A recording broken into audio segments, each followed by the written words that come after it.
और बाद में उन दोनों के बीच में ये लड़ाई हो गई कि ये जो हिरन तो एक था और वो दो थे, तो उन्होंने कहा ये मेरा है शिकार, और शेर ने बोला मेरा है और भालू ने बोला मेरा है। लेकिन दोनों आधा आधा तो बांटना चाहते थे, नहीं थे वो। उन्होंने बोला हम आधा आधा नहीं करेंगे। तो शेर और दोनों भालू दोनों आपस में लड़ने लगे। लड़कर थक गए तो जंगल में गए। जंगल में पीछे से लोमड़ी थी, एक लोमड़ी तो चालाक होती है, वो पीछे छुपकर देख रही थी वो दोनों लड़ रहे हैं, और वो दोनों थककर बैठ गए। तो फिर क्या किया, थककर बैठने से वो लोमड़ी थी वो शिकार को उठाकर ले गई। शिकार को उठाकर ले गई, बाद में उसने वो शिकार खा लिया। बाद में शेर और भालू दोनों आपस में पछताने लगे कि अब क्या होगा, हमें पता होता तो हम पहले ही आधा आधा कर लेते, लेकिन आधा आधा हमने किया ही नहीं। तो वो ले गई, बाद में वो दोनों पछताते रह गए। तो इसका कहने का मतलब क्या है, इसका मतलब यह है कि हमें कोई भी जो चीज होती है ना उसको आधा आधा करके खा लेना चाहिए। कोई भी चीज हो चाहे कोई कुछ भी हो, लेकिन हमें आधा आधा करके हमें बंटवारा करके बाद में उसको खाना चाहिए, कोई भी चीज हो जाए।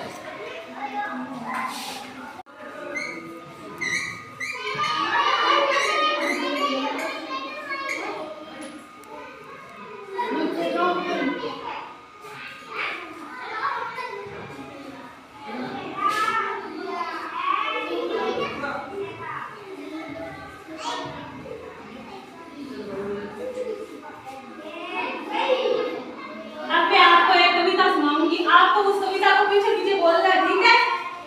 ठीक है? चिड़िया बोली कुट कुट कुट, आप भी ऐसे करो।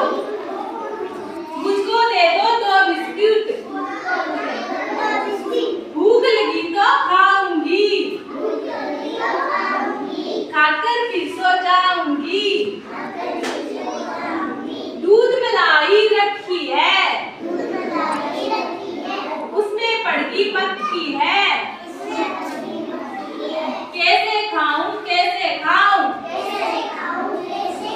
भूखी ही सो जाऊं। अच्छी है ना कविता? एक बार फिर से बोल कर सुनाती हूँ आपको। चिड़िया बोली कुट कुट कुट, मुझको दे दो दो बिस्किट, भूख लगी तो खाऊंगी, खाकर फिर सो जाऊंगी, दूध मलाई रखी है, उसमें पड़ गई मक्खी है, कैसे खाऊं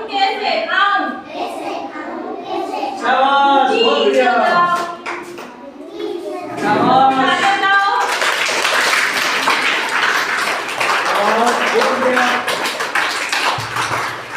ठीक है, आइए।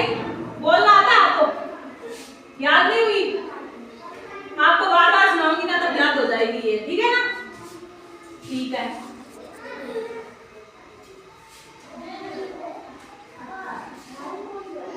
तो मैंने आपको एक कविता सुनाई। अब आप में से किसी को कविता आती है क्या बोलनी?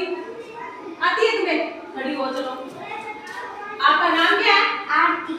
आरती। तो अब आरती के लिए तालियां बजाओ सभी। आरती हमें कविता बोल के सुनाएगी, ठीक है? चलो आगे आओ, बोलो।